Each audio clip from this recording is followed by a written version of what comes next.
Hi friends, আজকে কালারের second class নিয়ে চলে এসেছি। আজকে আমরা জানব ডু অর ডোন্ট, কী করব আর কী করব না। যখন তোমরা প্রথম কালার শুরু করো তখন কী করো, কালার কম খরচা হবে এরকম একটা চিন্তা ভাবনা থাকে, গার্জেনদেরও একটা প্রেশার থাকে কম খরচা করবি, তো তার ফলে কী হয়, তোমরা লাইট করে ব্যবহার করতে যাও, কিন্তু লাইট করে করলে কত দেখতে বাজে লাগছে দেখো। আর এই জোর রং সবসময় ডার্ক করে করবে, ভালো করে ভরে দেবে, তাহলে দেখতে কত সুন্দর লাগবে, তোমরা নিজেরাই দেখতে পাচ্ছ। এবার সেকেন্ডে আসছি।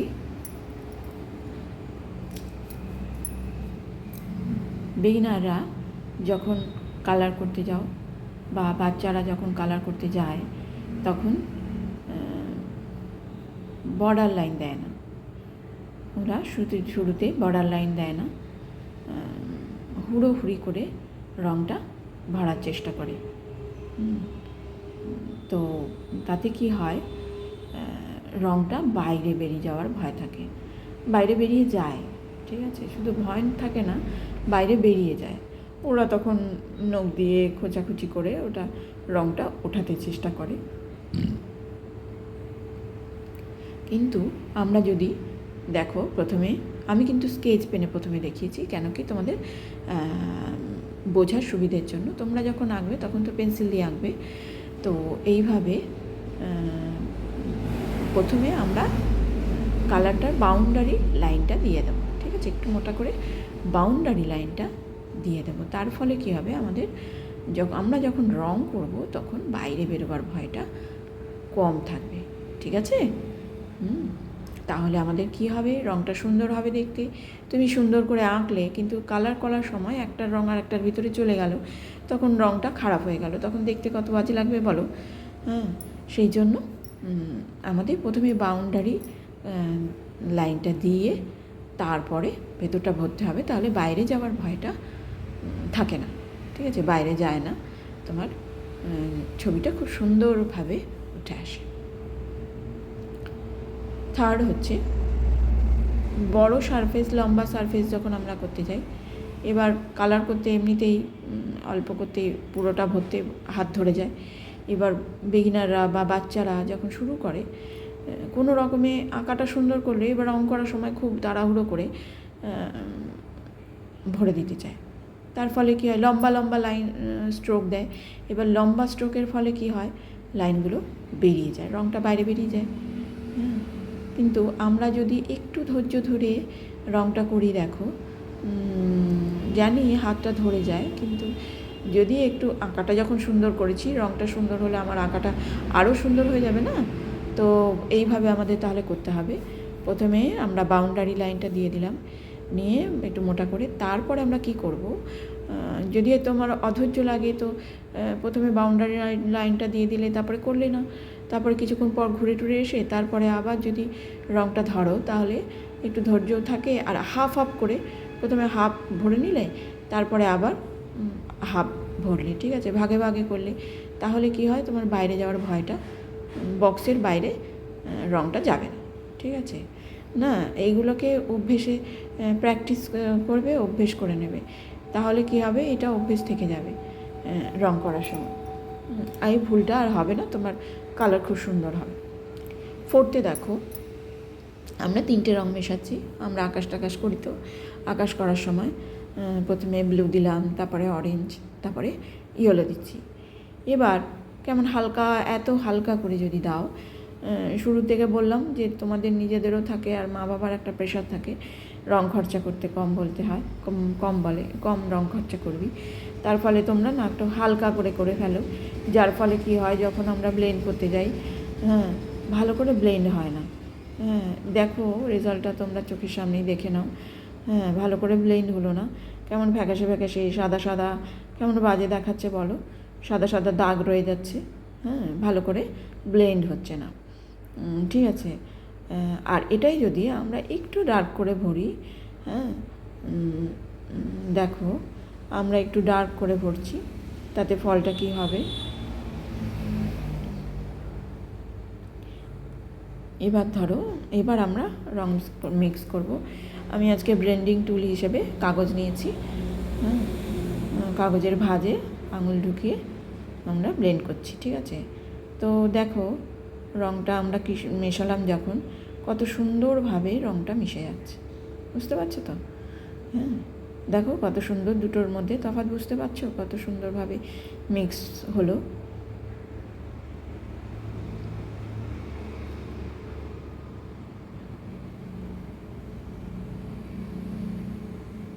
খুব সুন্দরভাবে দেখো রংটা মিক্স হয়েছে, ঠিক আছে। দেখো তোমরাও এইভাবে রংটাকে মিক্স করবে। এবার দেখো ফিফথে চলে এসেছি। দুটো রং আমরা মিক্স করছি এখানে, অরেঞ্জ আর রেড। দেখেছো আমরা কি ভুল করেছি, মোটা করে দুটো রঙই দিয়েছি, যার ফলে কি হয়েছে, দুটো রং এভাবে মাঝখানে একটা দাগ পড়ে গেছে, যেটা মোটেই দেখতে ভালো লাগছে না। হ্যাঁ, এই ভুলটা অনেক বেশিরভাগ স্টুডেন্টরাই করে, বেশিরভাগ বাচ্চারা করে বা বিগিনাররা। আমাদের কি করতে হবে, প্রথমে মোটা করে দিয়ে আস্তে আস্তে লাইট করে দিতে হবে রঙটা, ঠিক আছে। প্রথম যে কালারটা করছি ডিপ থেকে ডিপ করে আস্তে আস্তে লাইট করে দিতে হবে। আবার পরেরটা যেটা মিক্স করছি সেটা লাইট করে তারপরে আস্তে আস্তে ডিপ করতে হবে, তাহলে সুন্দরভাবে মিক্স হবে। এবার দেখো আমরা সিক্সথে এসেছি। এখানে আমরা আবার তিনটে রং মিক্স করব।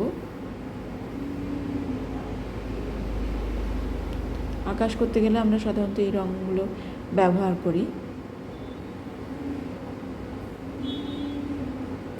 কি করলাম, যে ভুলটা তোমরা করো বিগিনাররা, স্টুডেন্টরা, বাচ্চারা, হ্যাঁ, এই ডিপ থেকে লাইটে চলে এলো। তাতে কি হলো, আমাদের যে লাইট কালারগুলো ছিল সেইগুলোর ঔজ্জ্বল্যটা নষ্ট হয়ে গেল, ঠিক আছে। যেটা ভীষণ রকম ভুল, আর্টিস্টিক যে ব্যাপারটা সেটা সম্পূর্ণ নষ্ট হয়ে যায়। তো আমাদের সেইটা খেয়াল রাখতে হবে যে ডিপ থেকে লাইটে যাওয়া যাবে না, আমাদের সবসময় কী করতে হবে, লাইট থেকে আমরা ডিপের দিকে যাব, ঠিক আছে। আমরা ব্লেন্ডিং টুল যখন ইউজ করব লাইট থেকে আমরা ডিপে যাব, ঠিক এইভাবে, দেখেছো।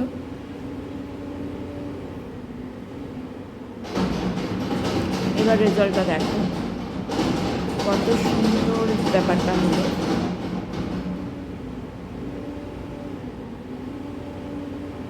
দেখো কত সুন্দরভাবে ঔজ্জ্বল্যটাও থাকলো, মিক্সিংটাও সুন্দর হলো, ঠিক আছে। এইভাবে কোনো সিনারি করতে গেলে আমাদের এইভাবে মিক্সিংটা করতে হবে, লাইট থেকে ডিপের দিকে যেতে হবে। এবার আমাদের লাস্ট যেটা ভুল হয় সাধারণত তোমাদের, সেটা একবার দেখে নিই। প্রথমে আমরা ডার্ক কালারটা করলাম, যেমনি করতে হয়, প্রথমে ডিপ করে তারপরে আস্তে আস্তে লাইট করলাম। এবার দ্বিতীয় কালারটাও মিক্স করছি, প্রথমে লাইট করে তারপরে আস্তে আস্তে ডার্ক করে দিলাম, ভালো করে মিক্স হয়ে গেল, ঠিক আছে। তাহলে আমরা প্রথমে ডার্ক কালারটা ব্যবহার করলাম, তারপরে লাইট করলাম, সুন্দরভাবে মিক্স খেয়ে গেল। এরপরে দেখো যেটা প্রথমে লাইট কালার করলে কি হয়, তোমরা যেটা সচেতন থাকবে, তোমাদের ড্রয়িং করতে গেলে, কালার করতে গেলে এটা তোমাদের সচেতন থাকবে যে ডার্ক কালার থেকে লাইটে যাবে, ঠিক আছে। লাইট কালার থেকে ডার্কে যাবে না। লাইট কালার থেকে ডার্কে গেলে দেখো কি ভুলটা হয়, প্রথমে কিছু মিক্স করতে গেলেই প্রথমে ডার্ক দিয়ে করবে, তারপরে লাইটটা মিক্স করবে, সুন্দর মিক্স হবে। কিন্তু যখনই তোমরা লাইট থেকে ডার্ক মেশাবে তখন দেখো কীরকম ভুলটা আমাদের হচ্ছে। দেখো ভালো করে মিক্স খেলো না, দেখলে তো। হ্যাঁ, তো আমাদের প্রথমে লাইট থেকে ডার্কে গেলে হবে না। আমাদের প্রথমে ডার্ক করে তারপরে লাইটে, ডার্ক থেকে লাইটে যেতে হবে মিক্সিংয়ের ক্ষেত্রে, ঠিক আছে।